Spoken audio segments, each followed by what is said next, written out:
Assalamualaikum warahmatullahi wabarakatuh.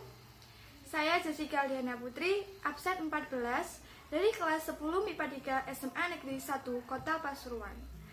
Kali ini saya akan memberikan sebuah video singkat tentang presentasi bagaimana perjuangan Rasulullah SAW dalam menyebarluaskan agama Islam di Kota Mekah.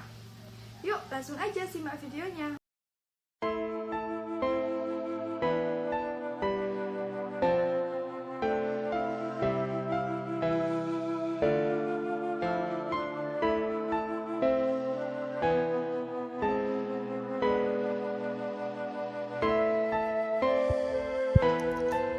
Bagian pertama, yaitu keadaan masyarakat di kota Mekah sebelum datangnya Islam.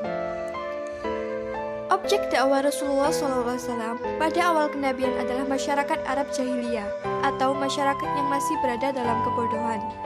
Dalam bidang agama, umumnya masyarakat Arab waktu itu sudah menyimpang jauh dari ajaran agama Tauhid yang telah diajarkan oleh para Rasul terdahulu, seperti Nabi Adam alaihissalam. Mereka umumnya beragama Watsani atau agama penyembah berhala. Berhala-berhala yang mereka puja itu mereka letakkan di Ka'bah, yaitu Baitullah, rumah Allah Subhanahu wa Ta'ala. Di antara berhala-berhala yang termasyhur bernama Ma'abi, Hubai, Kuza'ah, Lata, Uzza, dan Manar. Selain itu, ada pula sebagian masyarakat Arab Jahiliyah yang menyembah malaikat dan bintang yang dilakukan kaum Sabi'in.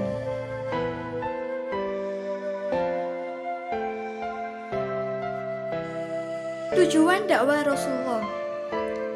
Tujuan dakwah Rasulullah SAW pada periode Mekah adalah agar masyarakat Arab meninggalkan kejahiliahannya di bidang agama, moral, dan hukum, sehingga menjadi umat yang meyakini kebenaran kerasulan Nabi Muhammad SAW dan ajaran Islam yang disampaikannya, kemudian bisa mengamalkannya dalam kehidupan sehari-hari. Bagian selanjutnya yaitu strategi dakwah Rasulullah periode Mekah. Strategi dakwah Rasulullah SAW dalam berusaha menyampaikan atau menyebarluaskan agama Islam terbagi menjadi dua, yaitu dakwah secara sembunyi-sembunyi yang berlangsung selama 3-4 tahun dan dakwah secara terang-terangan.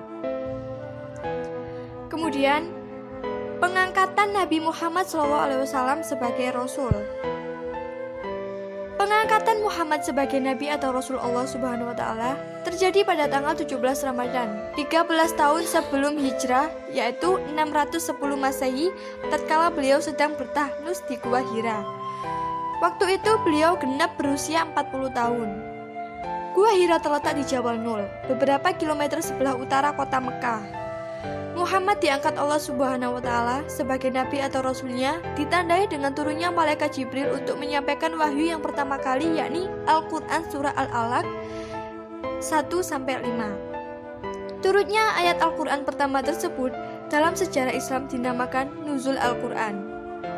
Menurut sebagian ulama, setelah turun wahyu pertama, yaitu Quran surat Al-Alaq ayat 1-5, turun pula surat Al-Mudathir ayat 1-7 yang berisi perintah Allah Subhanahu wa Ta'ala agar Nabi Muhammad berdakwah menyiarkan ajaran Islam kepada umat manusia. Setelah itu, tatkala Nabi Muhammad SAW berada di Mekah selama 13 tahun, yaitu berlangsung selama mulai dari 610 sampai 622 tahun Masehi. Secara berangsur-angsur telah diturunkan kepada beliau wahyu berupa Al-Quran sebanyak 4.726 ayat yang meliputi 89 surah. Surah-surah yang diturunkan pada periode Mekah dinamakan surah Makkiyah. Kemudian, ajaran Islam periode Mekah. Ajaran Islam periode Mekah yang harus didakwakan Rasulullah SAW di awal kenabiannya adalah sebagai berikut. Keesaan Allah Subhanahu wa Ta'ala, hari kiamat sebagai hari pembalasan, kesucian jiwa, dan persaudaraan dan persatuan.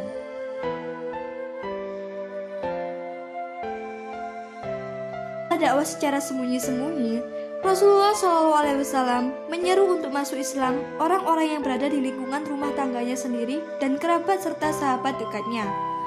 Mengenai orang-orang yang telah memenuhi seruan dakwah Rasulullah SAW tersebut, yaitu Khadijah binti Khuwailid atau istri Rasulullah SAW, kemudian Ali bin Abu Thalib, saudara atau sepupu Rasulullah SAW yang tinggal serumah dengannya, kemudian Zaid bin Haritsah, anak angkat Rasulullah SAW, Abu Bakar As-Siddiq, dan Ummu Aiman, pengasuh Rasulullah SAW pada waktu kecil.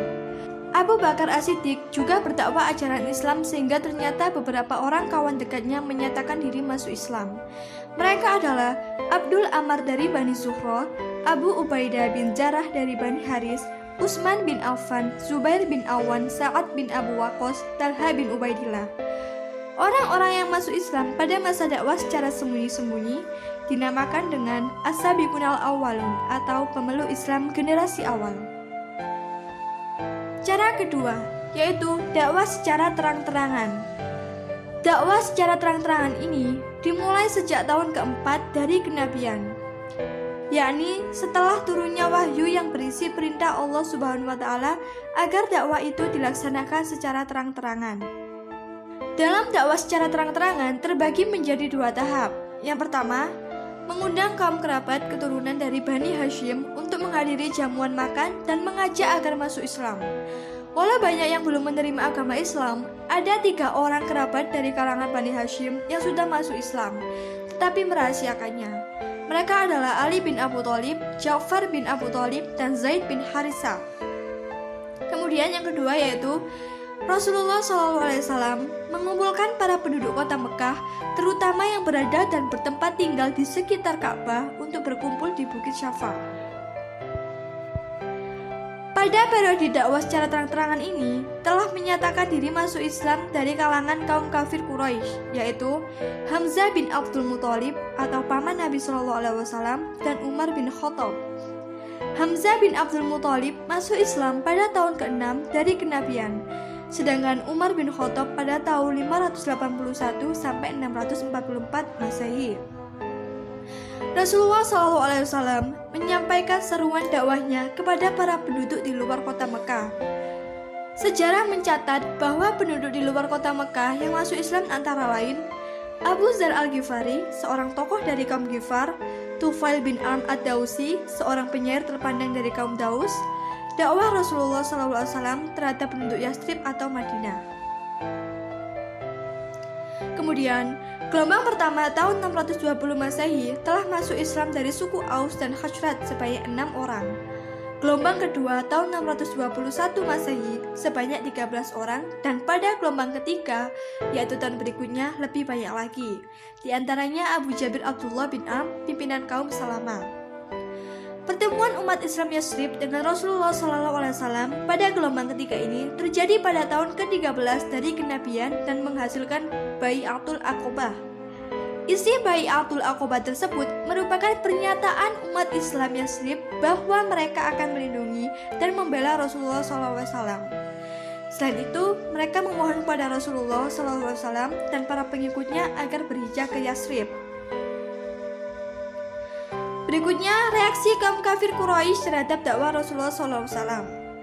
Dalam menyebarluaskan agama Islam di kota Mekah, tentunya terdapat banyak hambatan atau tantangan yang dihadapi oleh Rasulullah. Disebutkan, Profesor Dr. As-Salabi dalam bukunya Sejarah Kebudayaan Islam telah menjelaskan sebab-sebab kaum Quraisy menentang dakwah Rasulullah SAW, yakni 1. Kaum kafir Quraisy, terutama para bangsawannya, sangat keberatan dengan ajaran persamaan hak dan kedudukan antara semua orang. Mereka mempertahankan tradisi hidup berkasta-kasta dalam masyarakat. Mereka juga ingin mempertahankan perbudakan, sedangkan ajaran Rasulullah SAW atau agama Islam melarangnya. Kemudian, alasan kedua yaitu kaum kafir Quraisy menolak dengan keras ajaran Islam yang adanya kehidupan sesudah mati, yakni hidup di alam kubur dan alam akhirat, karena mereka merasa ngeri dengan siksa kubur dan azab neraka. Kemudian, sebab ketiga, kaum Quraisy menilai ajaran Islam karena mereka merasa berat meninggalkan agama dan tradisi hidupnya bermasyarakat warisan luhur mereka.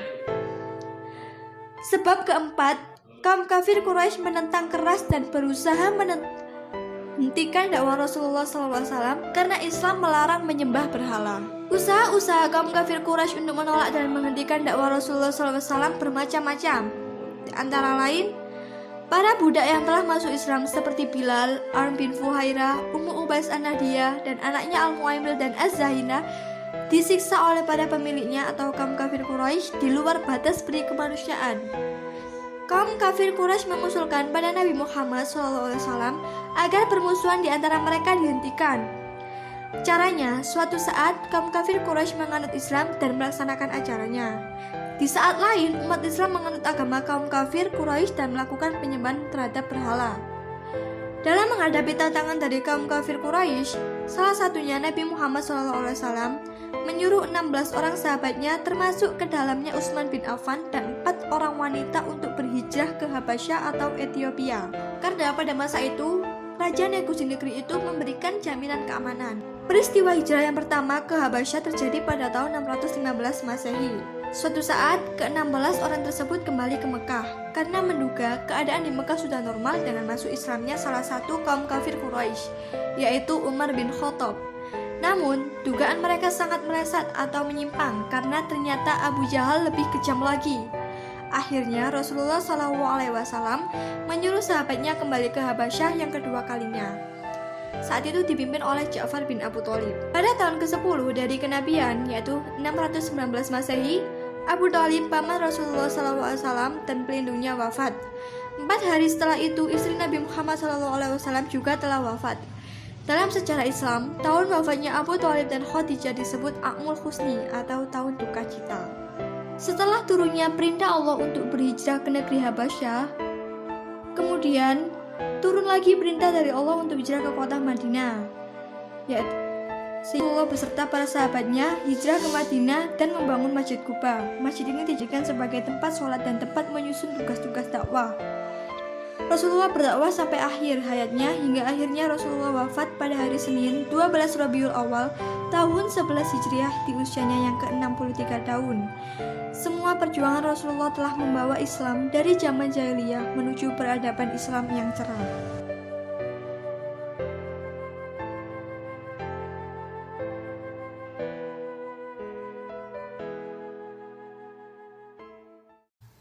Nah teman-teman, bagaimana menurut kalian? Sangat besar kan perjuangan Rasulullah SAW dalam menyebarluaskan agama Islam.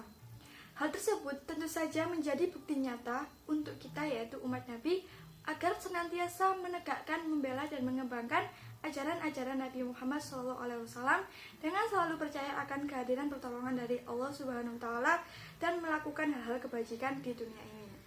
Sekian presentasi yang dapat saya sampaikan. Wassalamualaikum warahmatullahi wabarakatuh.